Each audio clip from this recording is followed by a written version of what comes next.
Política, polémica y diversidad en la radio. Poliversia con Luz Manzano.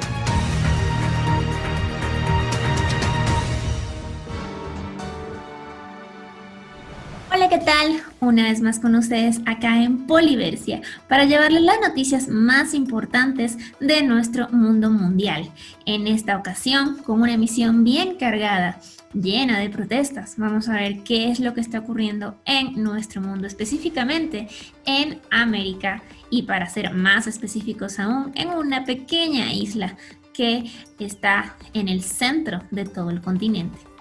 Pues sin más, Luz Marina Manzano para ustedes, y le enviamos un cordial saludo a nuestro querido equipo de Ibero Radio, así como a toda la comunidad universitaria. Vamos rápidamente con los titulares. Julio, protestas en Cuba. Miles de personas salen a las calles en una inusual manifestación masiva al grito de "Abajo la dictadura". Ángel Santiesteban. Sabía que Camila era inteligente, pero nunca imaginé que fuera tan valiente. Ya veremos de qué trata en esta nota. El régimen controla La Habana, pero siguen las protestas en Oriente. Caracas imputa al líder opositor Guevara por traición a la patria. Dos iglesias católicas situadas en el interior sur de Columbia Británica, en Canadá, han sido incendiadas en relación con el hallazgo de los cuerpos de más de 750 menores. El gobierno ya tiene en sus manos la petición de extradición de Leopoldo López a Venezuela. Maduro revela que al menos 10 de los pistoleros abatidos en Caracas podrían ser paramilitares colombianos. Detenido un hombre en Alemania por vender máquinas a la inteligencia de Rusia. Biden busca evitar el dolor de cabeza de la inmigración con una decisión complicada sobre la apertura de fronteras. Sube la temperatura en el Valle de la Muerte, en California. Los casos de COVID-19 en Países Bajos aumentan un 500% en una sola semana, mientras el primer ministro se disculpa por flexibilizar las restricciones. La inteligencia artificial supondrá un cambio más profundo que el fuego, la electricidad o el internet. Vamos entonces con el desglose de estas notas, una más interesante que la otra, y vamos a iniciar, por supuesto, con lo que está ocurriendo en estos días en esa pequeña isla que está en el centro de nuestro continente americano. Hablamos de Cuba. Julio, miles de personas protestan en Cuba. Este domingo tuvo una jornada de protesta inusual, estamos hablando del domingo 11 de julio, por la cantidad de personas que salieron a las calles en varios lugares de la isla para hacer sentir su parecer en diversos problemas que se han agravado durante la pandemia. Restricciones a la libertad, escasez de productos, corte de servicios, acceso a una vacuna contra el coronavirus y más. Así es lo que se sabe sobre las protestas en Cuba y su impacto en la comunidad de Miami. Así es la pequeña reseña de la cadena CNN. Vamos con la BBC, que nos tiene una reseña un tanto más larga y nos dice: protestas en Cuba. Miles de personas salen a las calles en una inusual manifestación masiva al grito de "Abajo la dictadura". A gritos de libertad, abajo la dictadura y patria y vida, miles de cubanos se lanzaron a las calles el domingo 11 de julio en más de 20 localidades del país. La mayor protesta ocurrida en Cuba en los últimos 60 años. Según denuncias y videos difundidos en redes sociales, varias manifestaciones fueron disueltas de forma violenta por la policía, lo que empezó como una manifestación en la ciudad de San Antonio de los Baños, al suroeste de La Habana. Se fue extendiendo como chispa en el polvorín a lo largo del país. Horas más tarde, el presidente Miguel Díaz-Canel convocó a los seguidores del gobierno a salir a las calles a enfrentarlas. Estamos convocando a todos los revolucionarios del país, a todos los comunistas, a que salgan a las calles y vayan a los lugares donde vayan a ocurrir estas provocaciones, hoy, desde ahora y en todos estos días, dijo el mandatario en un inusual mensaje que se transmitió por todas las cadenas de radio y televisión de la isla. Esto a través de redes sociales. Y así numerosos cubanos transmitieron en vivo las marchas en las que se veía a miles de personas gritando consignas contra el gobierno, contra el presidente Díaz-Canel y pidiendo cambios políticos. Esto fue lo contado por Selvia, una de las manifestantes en San Antonio de los Baños. La protesta inicial entonces fue organizada desde el sábado 10 de julio a través de las redes sociales. Esta para el domingo 11 de julio a las 11:30 hora local. Así es como la cadena BBC hace reseña de lo que ha ocurrido el pasado fin de semana en La Habana y en las distintas ciudades de Cuba. Vamos con otra de las notas, y esta viene de un periódico español, abc.es. Dice: Ángel Santiesteban, sabía que Camila era inteligente, pero nunca imaginé que fuera tan valiente. El escritor Ángel Santiesteban reconoce que está escondido para evitar que le detengan, como ha pasado con centenares de personas que han participado en las protestas que estallaron el pasado domingo en Cuba. Estará libre hasta que triangulen mi teléfono y me localicen, declara a la ABC desde algún punto de La Habana. Como la gran mayoría de la población ha sufrido el corte de internet y es imposible contactar por él por WhatsApp o Signal y tampoco por Facebook. Santiesteban, reconocido autor y guionista, es responsable del guión de la película Plantados, premio del público en el último Festival de Cine de Miami. Película que relata el calvario de los presos cubanos en las cárceles del régimen. Él fue quien confirma el lunes 12 de julio la detención de la corresponsal de ABC, en este caso en Cuba, Camila Costa, quien es su pareja. Además, déjenme comentarles que esta nota es un poco más extensa para quienes la quieran buscar. Y este tema de contactar o hacer, como bien dice el escritor, triangulación del teléfono, no es nada más en Cuba. Es muy importante que estemos al tanto que ya las redes a través del internet pues lamentablemente nos han dejado con poca privacidad, y efectivamente estas redes sociales en cualquier parte del mundo, y México no está fuera de esta lista, son formas en las cuales o a través de las cuales pueden ser localizadas las personas. Esto pues bien para unos y mal para otros, eso sin duda. Vamos rápidamente con otra nota, y esta nos dice, esta es del ABC también, y dice: el régimen controla La Habana, pero siguen las protestas en Oriente. Más de 300 personas permanecen detenidas en dependencias policiales cubanas por salir a la calle para pedir libertad, alimentos y medicinas para combatir el COVID que se ceba en la población de la isla. Cuba es posiblemente el país más hermético del mundo, después de Corea del Norte. No ha ofrecido ninguna información oficial sobre números de encarcelados, heridos o muertos en las protestas del pasado fin de semana. Pero organizaciones de derechos humanos hablan de varios muertos y heridos, y fuentes consultadas a esta cadena afirman que habría decenas de informadores y periodistas independientes entre los más de 300 detenidos recientemente. Las calles de La Habana amanecieron el día martes 13 de julio bajo una tensa calma. Esto es lo que se está viviendo, o al menos lo que se reseña desde estas cadenas de medios de comunicación, de lo que está pasando en la isla cubana. Y por supuesto, vale la pena acotar que no es casualidad tampoco la persecución política, el recrudecimiento de la persecución política en Venezuela justamente esta semana, casualmente después de los eventos ocurridos en Cuba.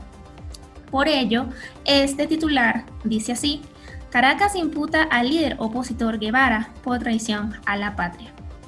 Y pues debo destacar que este periódico debería sin duda hacer acotación a, que también es la ABC por cierto, debería hacer acotación a que el gobierno del señor Maduro imputa al líder opositor Guevara, puesto que efectivamente el pueblo caraqueño sí defiende, no en su gran mayoría, a el joven Guevara, a quien gratamente tuve la oportunidad de conocer.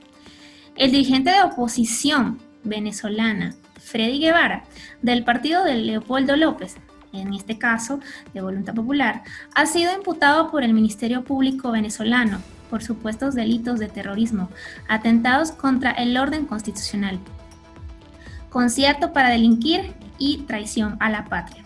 Los cargos le han sido presentados al exdiputado venezolano horas después de que un grupo de funcionarios del régimen de Nicolás Maduro lo interceptaran y lo detuvieran cuando transitaba el lunes por la mañana, es decir, el lunes 12 de julio, por la autopista Francisco Fajardo de Caracas, que es una de las principales.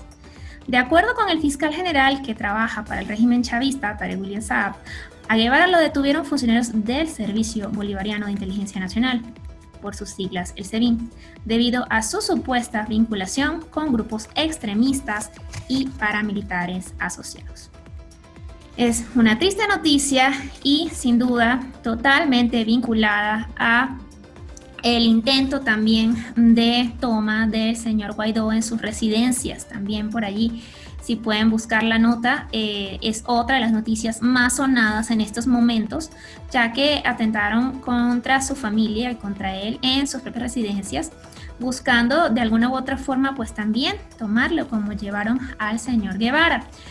Al señor Guaidó pues no lograron interceptarlo y fue en las mismas horas además, y en este caso pues el señor Guaidó ha podido, el presidente legítimo, así ha sido legitimado por más de 50 países para Venezuela, no ha podido ser interceptado por el equipo de Maduro, en este caso a través de el SEBIN y las FAES, y en estos momentos sigue dando declaraciones públicas a través de la Asamblea Nacional y las asambleas públicas en las calles que están llevándose a cabo. Es una fuerte noticia para el pueblo venezolano, es importante recalcarlo, y siempre he sido muy certera en este sentido, tratando de ser muy objetiva.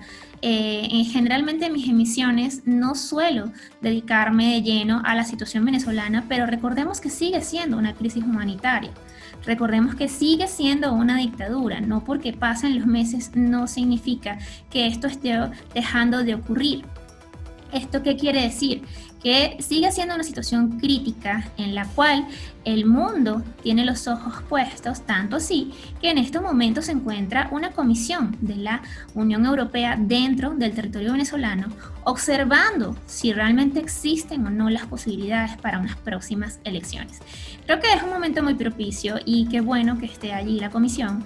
Ojalá se den cuenta que efectivamente no están dadas las condiciones, no porque esta servidora lo diga, sino porque efectivamente así lo reseñan todos los sucesos que han ocurrido en recientes meses en el país venezolano.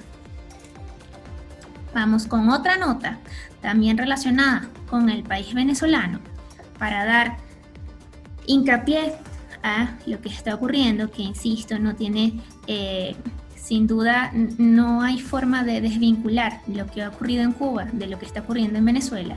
Y esta nota dice, casualmente estos días, el gobierno ya tiene en sus manos la petición de extradición de Leopoldo López a Venezuela.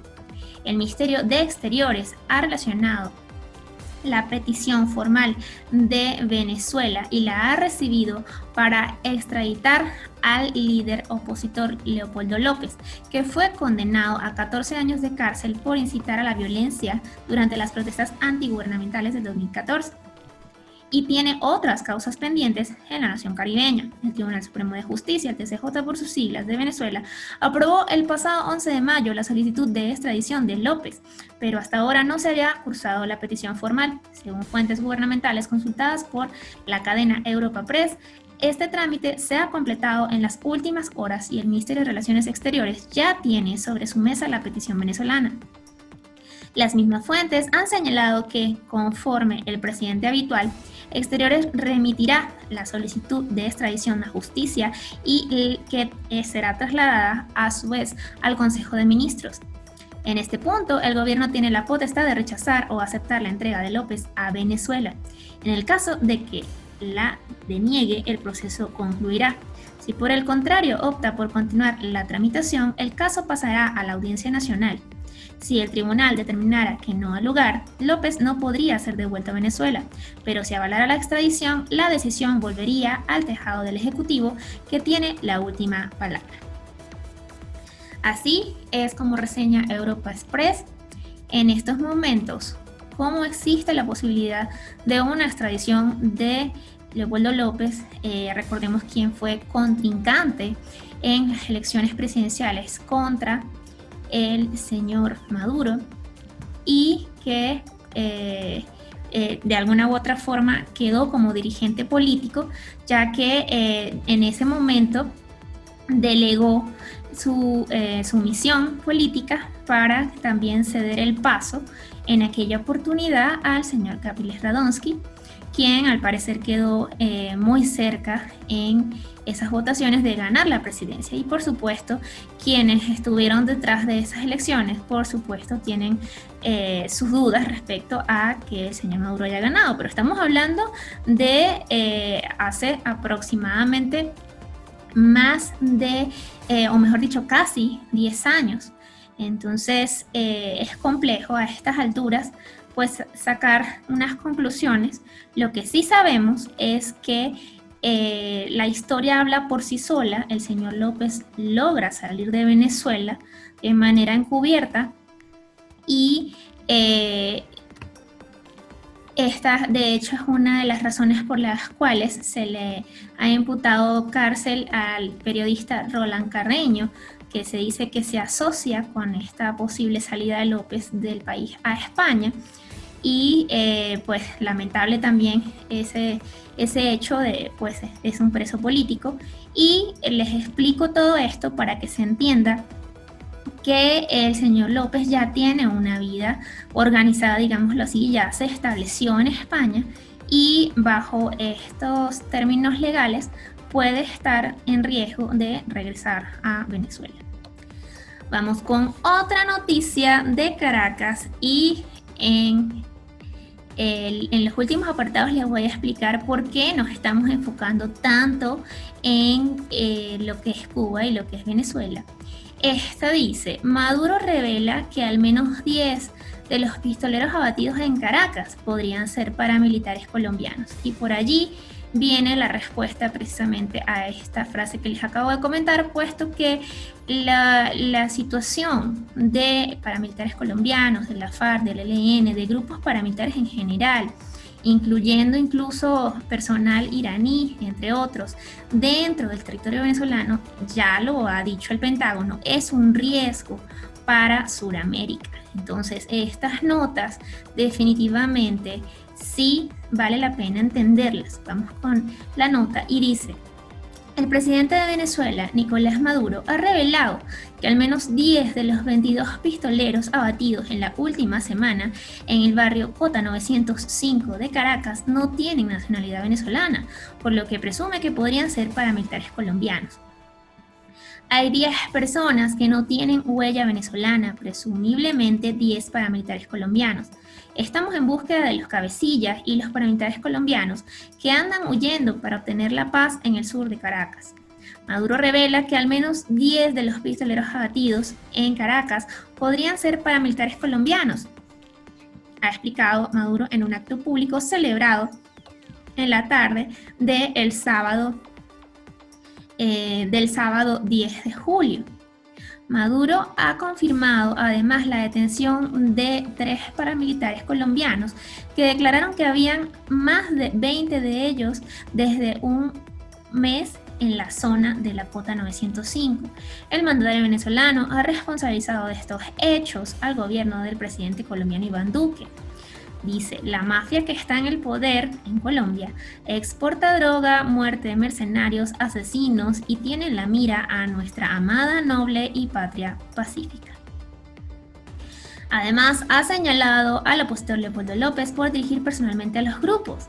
Leopoldo López desde España dirige personalmente a esos grupos, uno de ellos, el que ha sido derrotado por las armas de la República en las últimas 72 horas, ha declarado.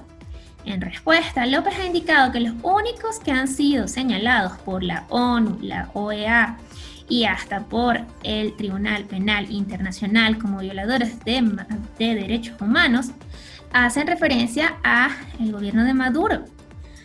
De esta forma, le dice al señor López al señor Maduro que es corrupto y que es narco. Por años Maduro se ha encargado de armar a los grupos delictivos que azotan a los venezolanos, ha asegurado. Por su parte, el líder opositor Juan Guaidó ha recordado que hace un mes la dictadura realizó un operativo en esos sectores en el que supuestamente habían tomado el control. ¿Qué ocurrió? El régimen protege a estas bandas, por eso solo presentan algunas armas que deben estar en control de la República y que ellos mismos contrabandearon. Gran éxito, Maduro ha destacado en esta operación.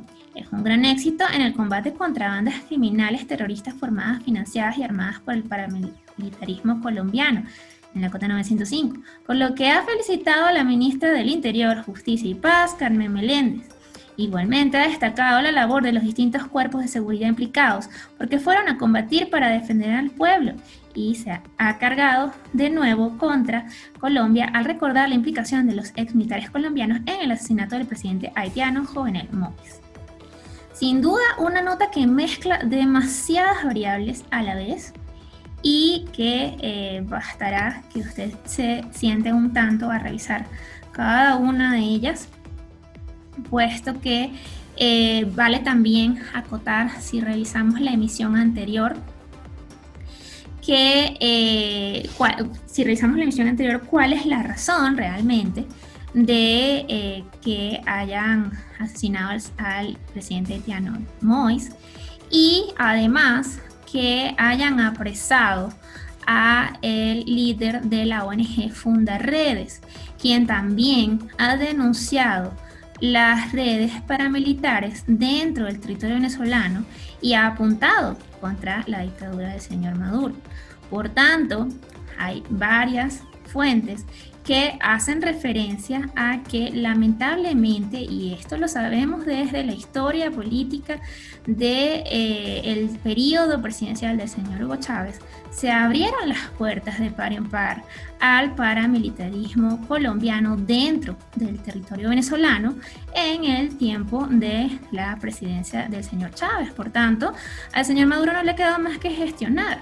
Y eso, entre comillas, pues se sabe que es su equipo quien lo hace. Entonces, realmente ya son muchos los actores quienes dan a entender que evidentemente hay varias nacionalidades, incluyendo la cubana, dentro del monitoreo de armas y de criminales dentro del país venezolano.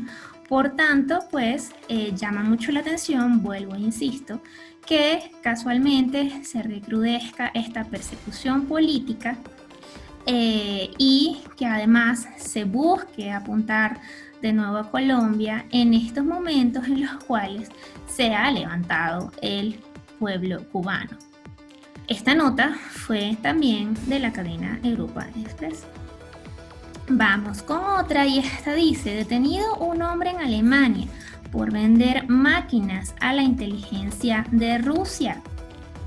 Y esta nota nos dice lo siguiente: un empresario alemán ha sido detenido el pasado martes 13 de julio en la ciudad de Leipzig por vender máquinas a un presunto miembro de la inteligencia rusa en el país. Según ha informado la Fiscalía de Alemania, el hombre, que dirige una empresa, ha sido acusado así de violar las restricciones a las exportaciones a Rusia. Los agentes han aprovechado la ocasión para realizar una redada en las instalaciones de la compañía. El sospechoso habría exportado 2 máquinas a Rusia en junio de 2019 y un detenido, un hombre, en Alemania por vender máquinas a la inteligencia de Rusia un mes posterior, sin contar con los permisos oficiales para ello. Dichos permisos son necesarios si los bienes a exportar pueden ser utilizados con fines militares. La maquinaria ha sido vendida a una empresa controlada por el servicio secreto ruso, tal y como indican los fiscales, que han matizado que la empresa habría actuado de intermediaria y habría servido para comprar las herramientas en cuestión y venderlas a empresas armamentísticas rusas. El empresario habría violado las leyes sobre comercio extranjero y las restricciones a ciertas exportaciones. Las oficinas de la empresa en Berlín también han sido registradas. Sin duda interesante, pues debería hacernos ruido esto del servicio secreto ruso, puesto que estamos en el siglo XXI y pues la existencia de este tipo de servicios pues dejan mucho que desear a estas alturas y que por supuesto, además, lamentablemente, insisto, podemos relacionar actualmente con el internet y por supuesto las redes sociales. Vamos con otra nota que les tenía pendiente y esta dice: 2 iglesias católicas situadas en el interior sur de Columbia Británica, en Canadá, han sido incendiadas el pasado sábado 10 de julio, en relación con el hallazgo de los cuerpos de más de 750 menores indígenas enterrados en un internado. Hacemos seguimiento a esta noticia que ya tiene varias semanas y que hemos reportado, y dice: el jefe de la banda india de Lower Similkameen, Kate Crow, ha afirmado que ha recibido una llamada alertando de que la iglesia de Chuapaca estaba en llamas y que cuando llegó al lugar tan solo quedaban cenizas, según detalla el medio canadiense CBC. Crow considera que estos sucesos no son una coincidencia, ya que ambos incendios se han declarado con apenas una hora de diferencia e inmediatamente después de que otras 2 iglesias de Okanagan hayan sido destruidas a comienzos de esta semana. Estos ataques a iglesias se producen en el marco de una investigación que ha encontrado más de 750 tumbas sin nombre de un internado de menores indígenas, en medio de la polémica levantada en el país por el hallazgo de más tumbas en escuelas. Se levantaron para la asimilación forzosa de población india. Y es así como esta nota hace referencia también, un poco más extensa por supuesto, a que lamentablemente en estos momentos ya van 2 iglesias que se han encontrado incendiadas este fin de semana pasado. Comentábamos de hecho un poco del tema de la discriminación dentro de un país que ya es multiplural, multicultural en todos los aspectos. Vamos con otra nota que también en estos momentos puede ser importante específicamente para México, y dice: Biden busca evitar el dolor de cabeza de la inmigración con una decisión complicada sobre la apertura de fronteras. La administración Biden enfrenta la posibilidad de otro dolor de cabeza de inmigración, ya que sopesa reabrir más ampliamente las fronteras de Estados Unidos en un futuro cercano, a solo unos días de que expiren las restricciones de viajes actuales. Un aumento en los migrantes que cruzan la frontera entre Estados Unidos y México se convirtió en un problema político a principios de este año, abrumando las instalaciones fronterizas y ocupando los titulares por malas condiciones.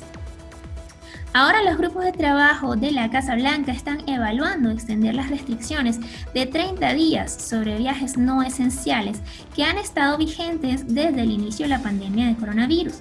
Las últimas restricciones anunciadas en junio permanecerán vigentes hasta el 21 de julio de 2021. Se espera que la administración de Biden elimine la Orden de Salud Pública de la era pandémica que permite la rápida expulsión de migrantes en la frontera a fines de mes. En un enfoque por etapas, dijo a la cadena CNN, una fuente familiarizada con el asunto, comenzando con las familias migrantes. Esa orden ha sido objeto de litigio, pero su relajación no necesariamente va a garantizar que se vayan a levantar las restricciones sobre viajes no esenciales. Una noticia que seguramente seguirá siendo importante para la frontera entre Estados Unidos y México en próximos días y semanas. Vamos con otra nota, y esta tiene que ver con la ola de calor. Dice: sube la temperatura en el Valle de la Muerte en California.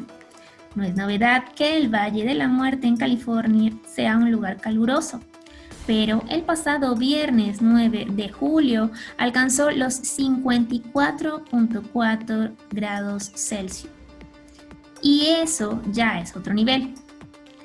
Así, desde que empezaron los registros, se han examinado más de 40.000 días y tan solo 5 han alcanzado los 54.4 grados. Son 7.2 grados por encima de lo normal. Así, muchos ya están preocupados, por supuesto, aquellos dedicados al área ecológica, a los ecosistemas, al clima, al área ambiental, todos los profesionales de estas áreas están preocupados por el agua, también por la evaporación del agua, por el exceso de calor que genera deshidratación en estas zonas, que además son zonas sísmicas, dicho sea de paso. Vamos con otra nota, y esta dice: los casos de COVID-19 en Países Bajos aumentan un 500% en una sola semana, mientras el primer ministro se disculpa por flexibilizar las restricciones. Los casos de COVID-19 en Países Bajos han aumentado más del 500% en una sola semana. Esto según cifras del Instituto Nacional de Salud Pública y Medio Ambiente. Los Países Bajos volvieron a imponer algunas restricciones al coronavirus el pasado viernes 9 de julio, pocas semanas después de aflojarlas en medio de un fuerte aumento de casos. El primer ministro Mark Rutte se vio obligado a disculparse el lunes pasado por aliviar esas restricciones a fines de junio del 2021. Lo que pensamos que era posible resultó no ser posible en la práctica, dijo Rutte el pasado lunes 12 de julio. Hubo un error de juicio, lo lamentamos y nos disculpamos, pero ese error de juicio se cometió, agregó. Así, este instituto dice que se informaron 51.957 casos de COVID-19 en Países Bajos entre el 6 y el 13 de julio, en comparación con solo 8.541 durante el periodo anterior de 7 días.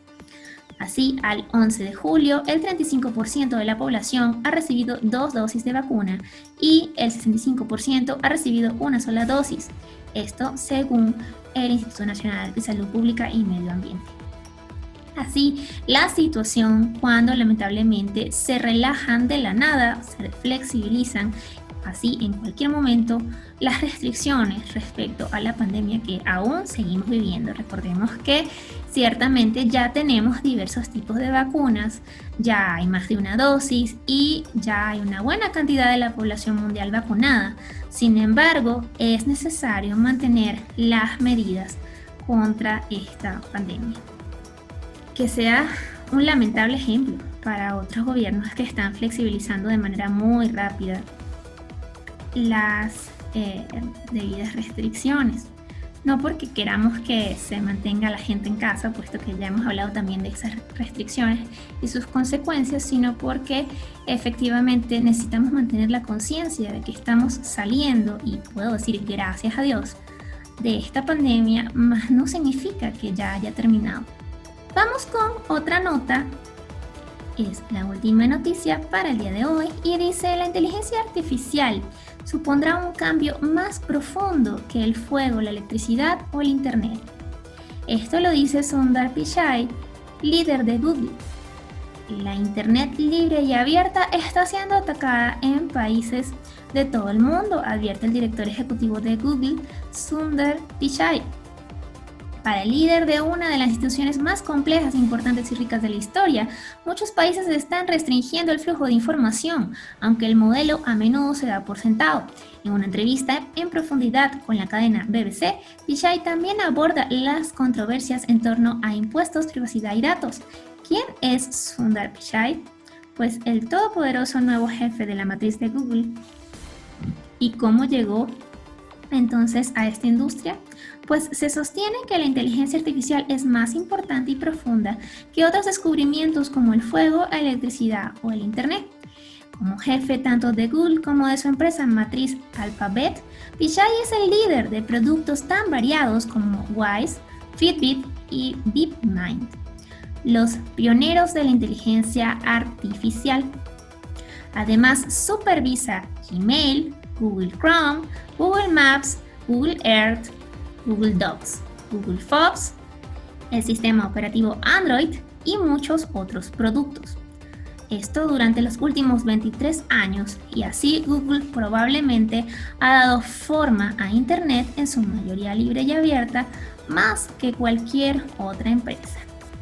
Así es como se hace entonces la reseña a la importancia del Internet y cómo se va a convertir entonces la inteligencia artificial en algo que va a cambiar el mundo a través del Internet y que reseña y en este caso señala y se puede decir incluso que denuncia el señor Pichai que la libertad de este internet está siendo atacada en este momento, por supuesto, pero si eso se sabe que hay muchas élites a las cuales no conviene.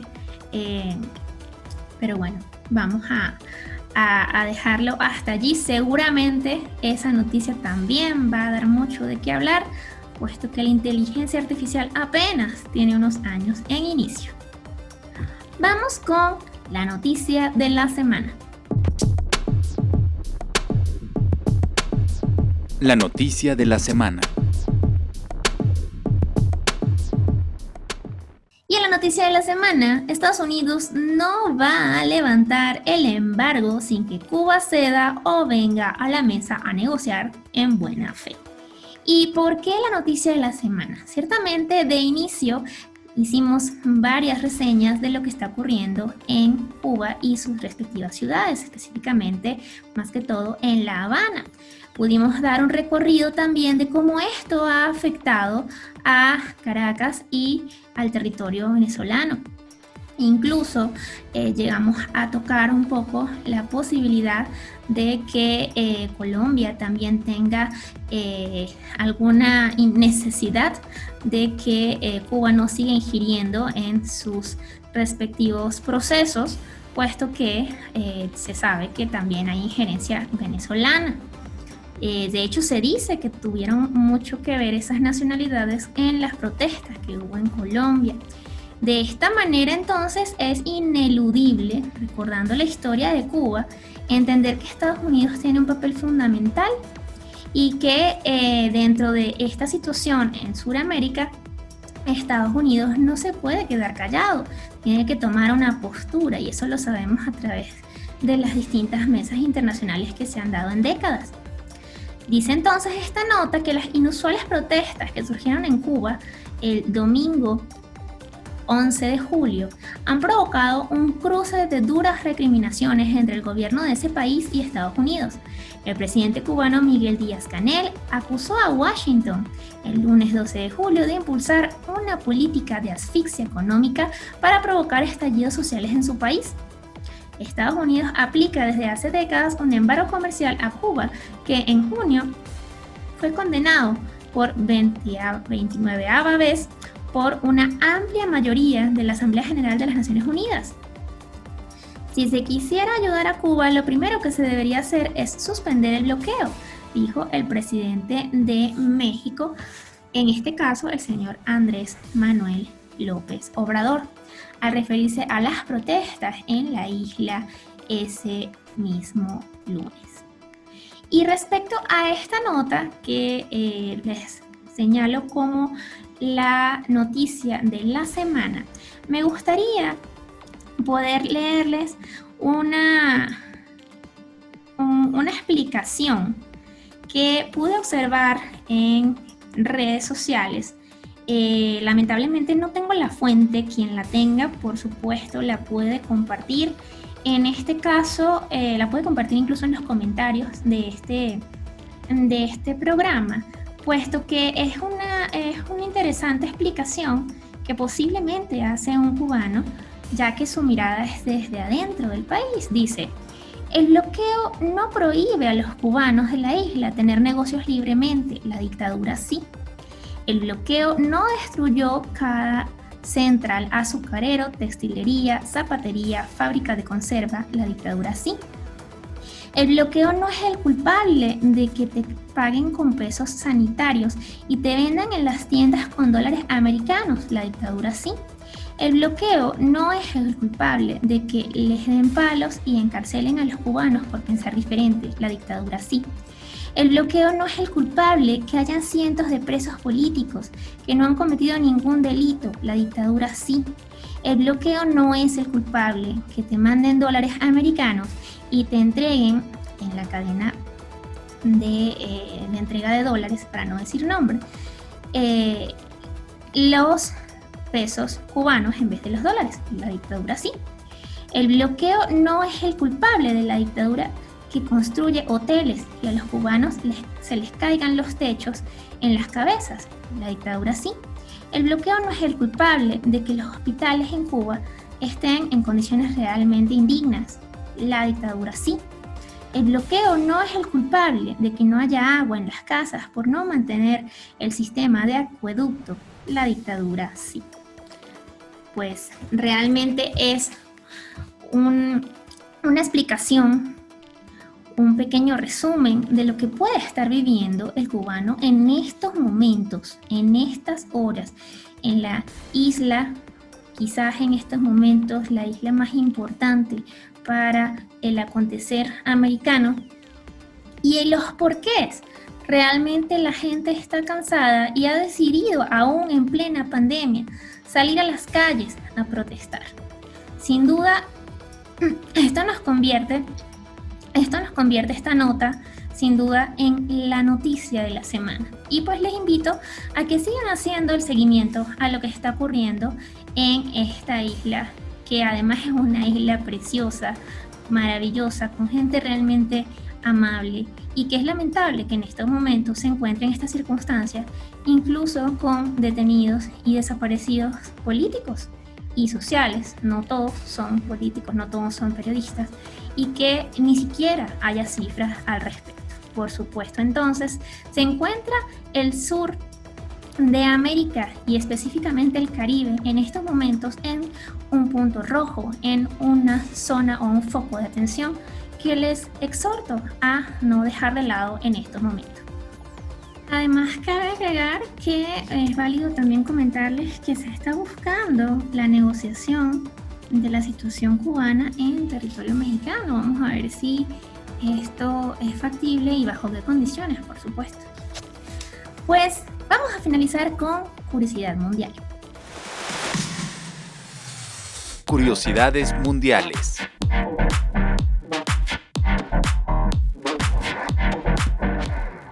En curiosidad mundial tenemos el importante papel del escudo de enfrente de una superpotencia mundial que hay en una pequeña isla que no llega al tamaño de Cuba. Así, Taiwán, a solo 180 kilómetros de la República Popular de China, vive mirando a su eterno enemigo, con el que comparte misma lengua y mismos ancestros, pero diferente régimen político. A un lado del estrecho, Pekín lidera una China comunista de 1.300 millones de habitantes bajo el mando de un partido político. Entonces, ¿qué podemos explicar que es el escudo de silicio? Significa que la posición de Taiwán como principal fabricante mundial de los chips semiconductores avanzados actúa como elemento disuasorio de una acción militar de China. El impacto de una guerra en esta parte del mundo sería tan grande que China pagaría un precio muy alto, incluido un daño severo en su propia economía. El gigante asiático, como el resto de la economía mundial, depende de los chips súper sofisticados fabricados en Taiwán. Estas pequeñas piezas están elaboradas con semiconductores, es decir, circuitos integrados fabricados generalmente con silicio. ¿De qué protege a Taiwán entonces? El escudo de silicio es parecido al concepto de la Guerra Fría de MAT, destrucción mutua asegurada, así por sus siglas, porque cualquier acción militar en el estrecho de Taiwán sería tan dañina para China como para Taiwán y Estados Unidos, de modo que, en efecto, evita que se inicie un conflicto y protege el pequeño territorio de un ataque militar ordenado por Pekín. El costo de tal acción sería tan grande, no solo para el mundo, sino para la propia China, que el gobierno de Xi Jinping tendría que pensarlo 2 veces antes de dar la orden. ¿Hay un ejemplo en la historia reciente de esta protección? Nos indica esta nota que sí, el hecho de que el gobierno chino no haya podido seguir adelante con su intención declarada de tomar Taiwán por la fuerza, si es necesario, muestra que el escudo de silicio está funcionando. Si Taiwán no fuera un proveedor tan importante de tecnología para el mundo, es posible que China ya hubiera adoptado medidas para ocupar el territorio. En la crisis de misiles del estrecho de Taiwán en 1996, Estados Unidos envió 2 grupos de portaaviones de guerra para disuadir ejercicios bélicos chinos dirigidos a Taiwán, que incluyeron el disparo de misiles. Esto es un ejemplo específico de los intereses que hay para que no se produzca un ataque. Esta noticia sin duda se convierte en una gran curiosidad que todos deberíamos conocer, puesto que esa es la respuesta por la cual han bajado el enfrentamiento, las confrontaciones entre Estados Unidos desde Taiwán con Pekín en China, puesto que al parecer a ninguno de los actores implicados les convendría entonces un ataque bélico. Pues esto es lo que tenemos para la jornada de Poliversia del día de hoy. Para nosotros ha sido un placer poder llevarles a cabo una emisión más de Poliversia. Esperamos sin duda que haya sido de su agrado, pero sobre todo de su utilidad. Muchísimas gracias por escuchar una vez más este programa y continuamos entonces dándole la vuelta al mundo para conocer las noticias de nuestro mundo mundial, como le llamo yo, nuestro mundo maravilloso. Muchísimas gracias y esperamos escucharnos en una próxima emisión. Le enviamos un cordial saludo a nuestro querido equipo de Ibero Radio y a toda la comunidad universitaria de la Iberoamericana de Puebla. Y esperamos así poder escucharnos en una próxima jornada, en una próxima temporada y así escucharnos en una próxima emisión. Que tengan una excelente jornada. Hasta luego.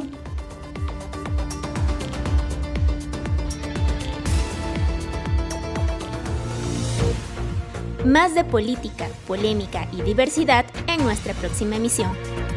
Poliversia con Luz Manzano.